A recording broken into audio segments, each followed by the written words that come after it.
with a spin, with a spin, with a spin, with a spin, with a spin, with a spin.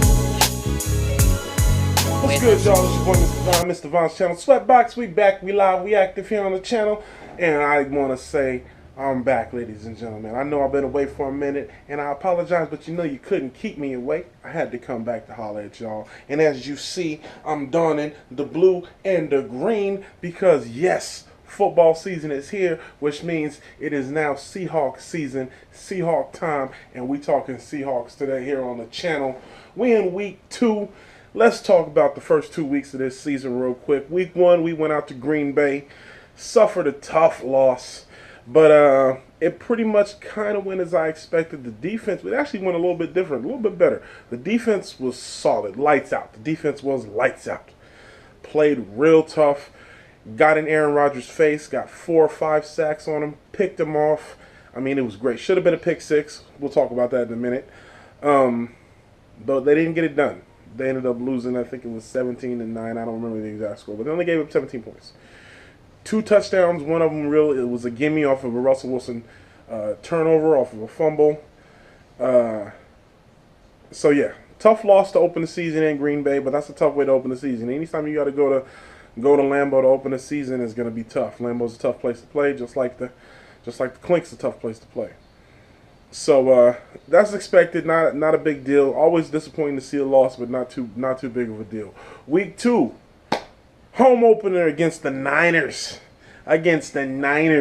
Easy work, right? As Floyd would say, easy work. No, it was not. Did we get the W? Yeah, we got the win. Thanks to the 14th, I believe the 14th fourth quarter comeback from Russell Wilson. We were able to pick up the victory, but again, it was ugly. We won this game 12-9. Ugh, very ugly. Now, last season, the O-line was such a huge problem. I mean, it was a debilitating problem for the offense. This season, while the O-line is far from stellar, in my opinion, the O-line has not been the biggest problem so far. They have had some problems, but they have not been the biggest problem. In that Green Bay game, they did have some rough spots, but in the San Francisco game, I feel like the O-line did a decent job. The O-line was not my biggest complaint coming out of the San Francisco game. The biggest complaint coming out of the San Francisco game were drops. Huge drops by C.J. Prosise, huge drops by Tyler McAvoy, a couple big drops by Jimmy Graham.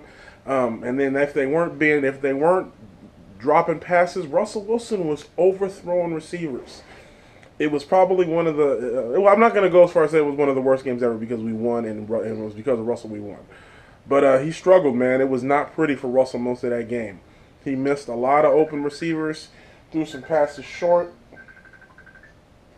overthrew some players. It was ugly. It was ugly. But let's focus on the positive. Defense did not give up a touchdown. Only gave up 3 field goals. They were very physical. It was a very very rough day for San Francisco's offense. They were able to get nothing going. I believe. I mean, it was just a bad day. I think he ended up finished with a QB rating of 7.9. It was a very rough day for the San Francisco 49ers. As bad on offense, as bad as it was for us on offense, it was that much worse for us because when it counted, here's the positives for us. Russell Wilson did not throw any picks, and when it counted, he was able to come through with another fourth quarter drive, like I said, to get us the win. So that's what a positive. Oh, and another positive. Chris Carson, the rookie running back for us, has been awesome. He has been awesome. I can't say enough positive things about Chris Carson. Almost had 100 yards rushing, but he was able to have some huge runs for us. Was able to run out the clock. Was able with some strong running. We were able to get the victory formation and run out the clock on the offensive end. So, and on the defensive side of the ball, man, the addition of Sheldon Richardson has made this defense just very ferocious. That front seven is getting so much pressure on quarterbacks. I mean, Michael Bennett, Cliff Averill, Sheldon, and Sheldon Richardson are beasting. And then you have Bobby Wagner and KJ on that, and then you have the Legion behind that. I mean, this defense is going to be once again going to be one of the top defenses in the league. It's going to be once again one of the top defenses in the league. So that's what you can look forward to. Chris Carson, the defense. Look forward to all of that because those are the positive things. The things that need immediate improvement. Almost everything on the offense. Russell's got to start being more accurate. These dudes cannot start. These guys start dropping passes. They can't be dropping passes. Now, here's the thing about it. Let me say this real quick because there's two plays in particular: the C.J. Prosise drop touchdown and the Tyler McAvoy drop touchdown. If both of those catches are made, we're not having this conversation. It's a completely different game. It's almost a blowout. Russell Wilson has 3 touchdowns on the day. Bada boom, Bob's your uncle. I mean, we're having a completely different. So that's just when I say when you have 3 or 4 plays in a game that just really can make or break you. Luckily, this team is really good and they're able to overcome it. And San Francisco is really bad, and it's at home. So we go on the road to Tennessee for Week 3, and it's going to be very interesting to see this because Tennessee is a very run-heavy team. Very run-heavy team. They got DeMarco Murray out there, and forgive me, I can't remember the other running back, but they basically share a load 50-50, and they're both really good. And Tennessee likes to run the ball a lot, and they use a lot of heavy packages and runs, 2 tight end sets. But here's the thing. Our run defense is second to none. Yeah, we gave up a couple big runs to Carlos Hyde to Carlos Hyde in San Francisco, but we really gave up 2 big runs, and those was just, and it can happen, but I wouldn't bet on it. That run defense is stout, man. So it's going to be real interesting, and Marcus Mariota has never seen this defense before. So I'm excited to see. I'm predicting the Seahawks win. We should win. Tennessee is a formidable opponent. We definitely should not take them lightly, but I feel like we should be able to get this victory. Definitely feel like we should be able to get this victory.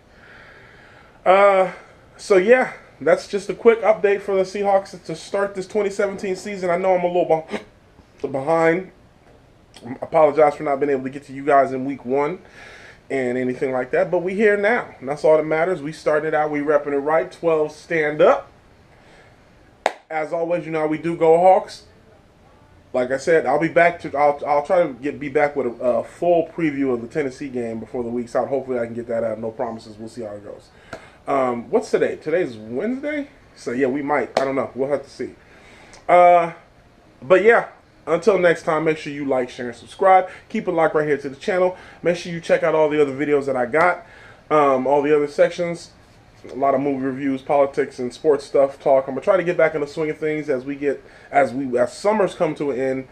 We're really gonna try to pick this back up again and get some videos coming back on a regular basis like we were before. So it was a busy summer though. You know how it is. It was busy. But until next time, keep it locked. Yeah. And you know how we do. Peace. 100, y'all. Sweatbox. Let's go.